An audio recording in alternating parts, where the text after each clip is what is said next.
Ramit Batra, a wedding photographer based out of New Delhi, and I've been documenting weddings and events for over 12 years. When I first shifted to the Nikon Z mirrorless camera system last year, the first thing that I asked them was, when can I get the 70-200 lens for Z mount? The 70-200 F mount lens with the FTZ adapter has not given me any problems so far, but I'm not a big fan of using adapters for lenses. Well, the day has finally come. I just received the Z70-200 f2.8 S lens. It is out just in time for the wedding season. With COVID-19 putting everything to a halt and people slowly starting to come out of their comfort zones for pre-wedding shoots, I think this will fit in perfectly with the 24-70 2.8 Z lens and give us the full focal range that we look for in portrait shoots. I can't wait to take it out for a spin, but first let's do a quick unboxing and compare this with our trustworthy AFS 70-200 2.8 F mount lens. Alright, so I'm going to unbox this lens which I've been waiting for such a long time. Okay, we have the lens pouch, the documentation, the very important service warranty,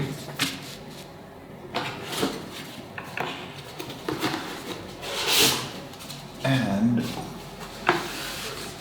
we have the lens. Anything else? So I'm just gonna keep this away. Ooh, I'm getting super excited about this.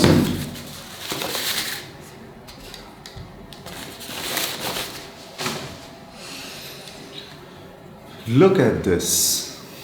It looks as heavy or as bulky as the older 70-200 lens, but I think let me pull out the AFS lens and compare it face to face.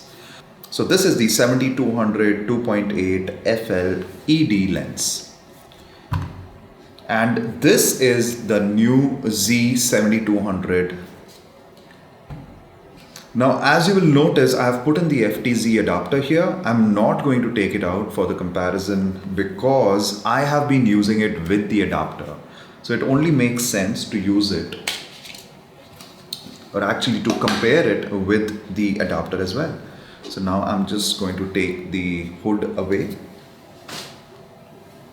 So look at these two. So the first thing that I notice is the difference in the logos here. All right. So I'm looking at these two lenses side by side, and as you can see, the new Z lens is slightly smaller as compared to the AFS lens, and when I'm holding it in my hand, it looks, I think, just a tad bit lighter as well. I think everything else pretty much looks the same. So let us look at the similarities of these two lenses first. Both are full frame or FX lenses. The filter size here is 77 mm, which is the same as the new one. The weight is also the same. Both of them are around 1400 grams, so I don't see much of a difference in terms of weight. Since this one needs the FTZ adapter, I think the length also is pretty much similar. Both have the focal limiter. I see the focal limiter in the previous lens as well, and I see that has been carried forward to the Z lens. So we have the full range, or the range from 5 meters to infinity. Both have the same optics and high performance glass. The only exception of the additional Anio coating with the new Z lens. But with the introduction of the Z mount with a large mount diameter and a closer flange distance, Nikon did something which no other camera brand could do. And we are now slowly seeing the fruits of their hard work. The Z mount diameter is a large 55 mm and the flange distance The distance of the mounted lens to the sensor is just 16 millimeters. And this is what helps the Z7200 to really shine. This allows the 7200 Z lens to have a minimum focus distance of just half a meter at 70 mm. This is going to be a game changer at weddings, especially for those quick detail shots while having the flexibility to zoom out to 200 mm. Oh, and even at 200 mm range, the minimum focus distance now stands at 1 meter, which is much lesser than the AFS lens has to offer.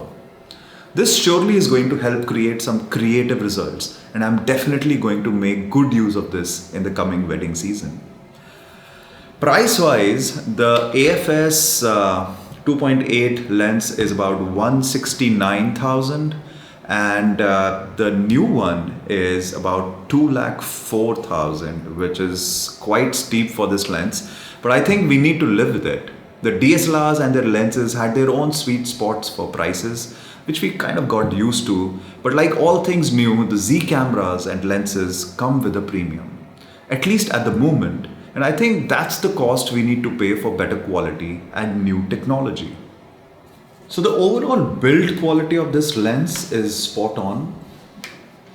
The zoom is pretty smooth.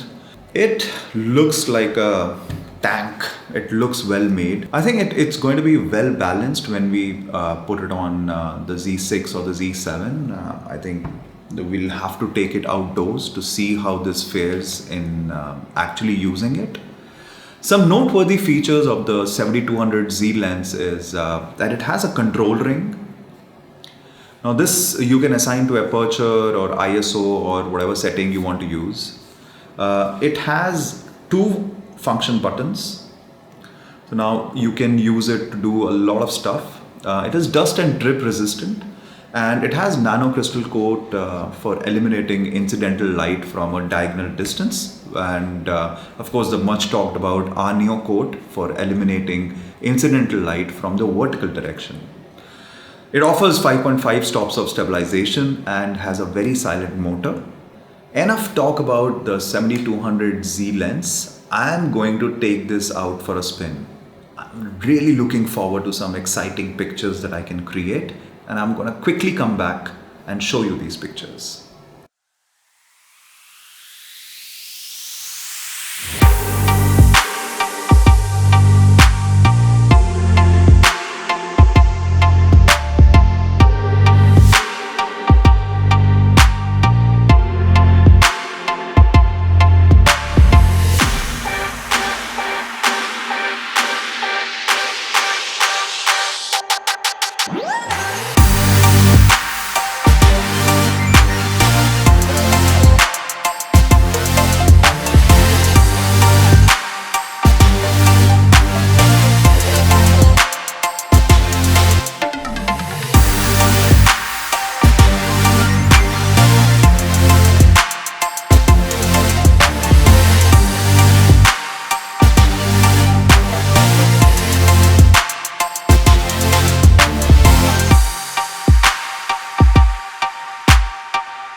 As you can see, the pictures that we managed are really good quality.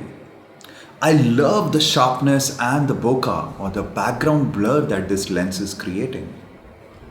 The focusing was on point and the lens did not have any difficulty locking focus on the subject, even through plants and elements in the front. This lens created super sharp photos in both the 70 and the 200 mm ranges. It feels well balanced with the Z camera, much more comfortable than the F adapter or the FTZ adapter and the mounted lens. And the video quality of the lens is fabulous as well. So from me, it's a big thumbs up for this one. What do you think? Are you planning to get it? Do you think there are any issues with pricing or say size, or anything that you feel is currently missing in this one that is probably holding you back? Do comment below and let's chat about it. I hope that this little unboxing gives you a good idea about the lens and if it is right for you. That will be all from my side. I'm Ramit Batra. Do connect with us on Instagram and YouTube and let us know if you would like to see any specific photography or product videos. Stay safe and keep clicking.